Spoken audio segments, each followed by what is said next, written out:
For many, Instagram is a positive experience and increases opportunity for connection and inspiration.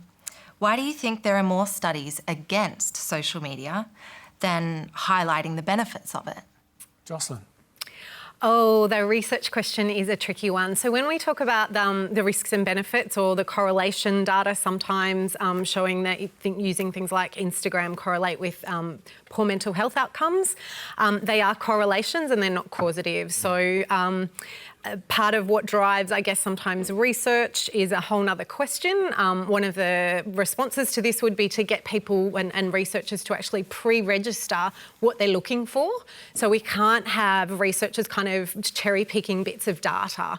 And a famous example, I guess, of that is a piece of data where they show that the correlation or the negative effect size between using social media and young people's mental health is, it's actually 0.04%. So very, very little if you're talking about statistics.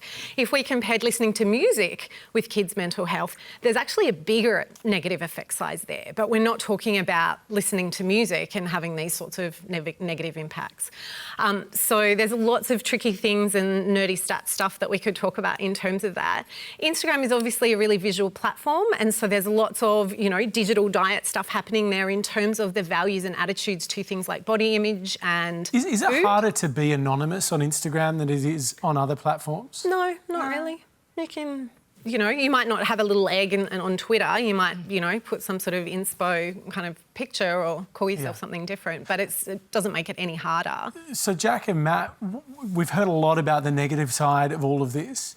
Do you see the positives? I mean, do people come and tell you what they get out of it? Honestly, we're so lucky on our page.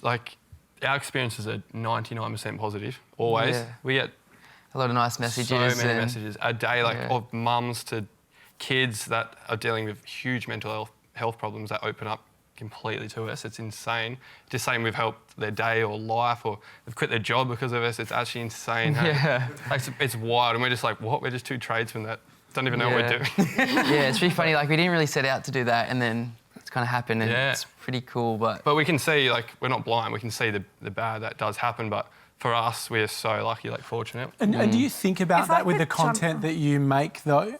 Do you... Because I know, obviously, humour is a big part of it. Some humour makes fun of people, others is more inclusive. Are you conscious of that when you're putting your stuff out there? Yeah, definitely. We're very conscious of what we're putting out. We try and...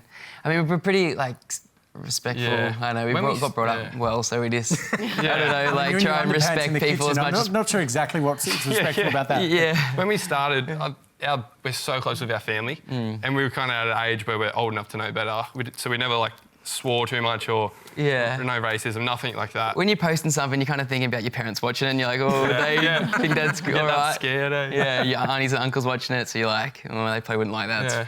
Turn it down a little bit. Which is harder to be funny sometimes, but I don't know. It somehow works. Try and find the balance. Sally, I can hear you're trying to get in. Thanks. I was just going to say, I'm really pleased for Matt and Jack that their experience has been one of really positive messages and no abuse or harassment or anything like that.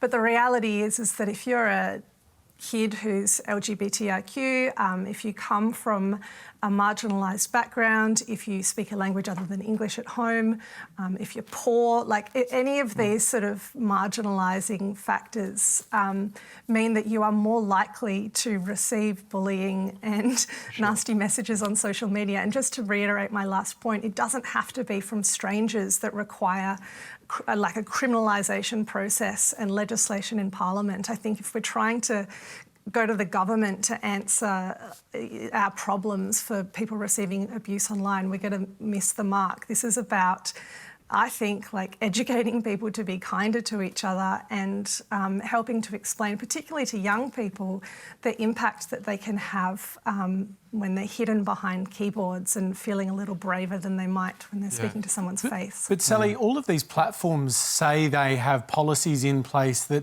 are designed to prevent a lot of this stuff happening. But there is a question about genuine enforcement. Don't you think that they actually have to live up to the promises that they make? It's unclear to me why, for example, they might be throwing QAnon pages off their platforms now, whereas a few months ago they weren't. and other things they allow to live and flourish there. There's a fair amount of inconsistency, wouldn't you acknowledge? I don't think so. I think platforms like Facebook care about their brand and their revenue, like their revenue ultimately. And so if something is going to affect their revenue, they will look at changing it. And so with QAnon, the backlash against that really harmful right-wing conspiracy had reached a certain level that it was affecting advertisers' willingness to come to the platform, and it was getting Facebook a lot of bad press. And so they quickly acted on it, even though they said for a very long time that it was they couldn't possibly act on it. It was going to be too hard. And something really wasn't that quick then, was it, Sally? Yeah. No, I mean, it's a little too late, and that's the problem. It's reactive or in response to current events. Now, let's think about this pivotal US election. You know, we've known about disinformation and misinformation and gaming of the system since the 2016 election. It's a month out. Twitter was actually the first mover. They started with banning political ads and then labeling Trump's tweets and then moving to QAnon. It was Facebook and Google that followed. So in the industry, we talk about co-opetition. So sometimes we're working together to tackle these issues, but other times they're competing to be the safer or less toxic platform. So there are really some interesting drivers, but it's too little too late, and the changes have been incremental rather than monumental. And they have to be dragged every single time. I mean... So Sally's giving them a bit of a free pass on this, isn't she? Look, I wouldn't be that harsh. I think Sally makes some good points.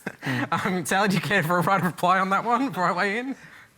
I couldn't hear it. I'm sorry, what did you say? Oh, yeah. He was saying that you were giving the Facebook a free kick.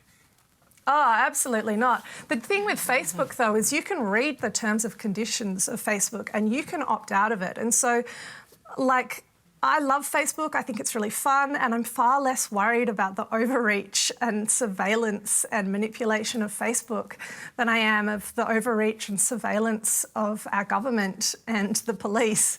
I think social media is fun and does a lot of good in the world.